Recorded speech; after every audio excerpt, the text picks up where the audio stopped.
What triggers you? Now, from time to time, someone says something or does something that alters my state. For example, when somebody talks to me or somebody says something and I'm triggered, I know now that they didn't do anything to me. Although sometimes I think they triggered me because of what they said. But what actually happened was noise came out of their mouth and entered my ear. The fact that I got triggered has nothing to do with them. It has everything to do with me. How do I know this? Because I have other noises entering my ear every day that don't trigger me. I realize that there are 3 events that will trigger you: expectation, intention, and problems. Let's break this down a little bit. When you have an expectation and you are triggered by a conflict to your expectation, for example, you want to take a flight to Florida, you're taking Delta. Delta promises to leave at 9 a.m. And now they're announcing that they're delayed for 5 hours. Before you get lost and start getting frustrated that there's a delay, get centered. Take a deep breath in from your nose,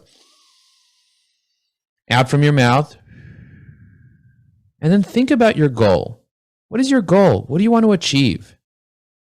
If you go right into action, you might start freaking out. And you might make the wrong choices that are not aligned with your long-term goals. Your goal might be to be financially free, or your goal might be to have a more loving relationships with your kids, your family, or your friends. So you might see this delay as a blessing because now you have 5 hours to work on your goal while your flight is delayed, instead of being frustrated and going and stuffing your face with food just because you're so frustrated that you're delayed because you had an expectation.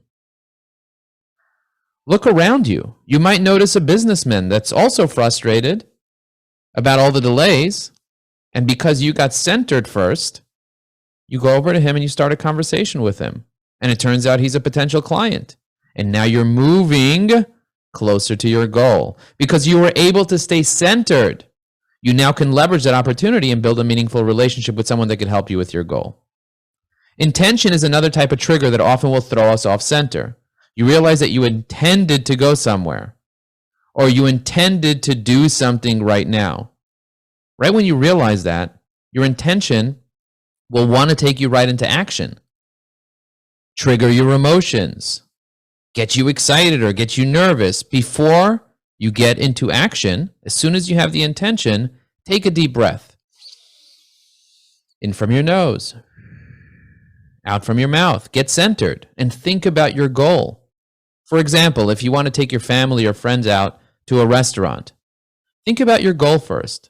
What would you like the future to look like? Get centered so you can have a more successful time with your loved ones. Another trigger that often comes to me is when a problem arises.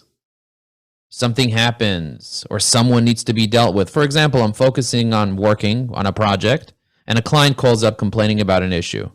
Before I respond, I take a deep breath in from my nose, out from my mouth, and I think about what would I like my goal to be? What do I want the future to be like? If I don't think about what I want the future to be like, the future is going to unfold by itself. But if I know what I want to achieve with every interaction, with every intention, with every expectation, before I go crazy and start feeling, I first need to take a deep breath so that I can then manufacture my reality into the future. Don't just launch into action without thinking about the future you want to create. Otherwise, the future will not be in your hands. I hope this helps. If it does, send me an email, joe@joeapfelbaum.com, and let me know what you think about this topic.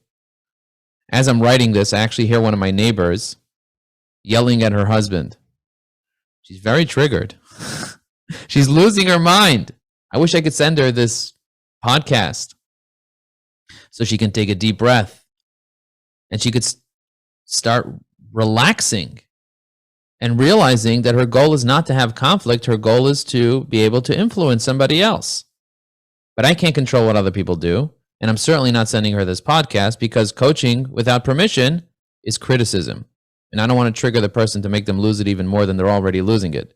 The only thing that I can do is be grateful that I'm not being yelled at right now and that I'm able to stay centered and live my best life. Once again, I hope you got value from this. And if you did, Let me know that you heard it.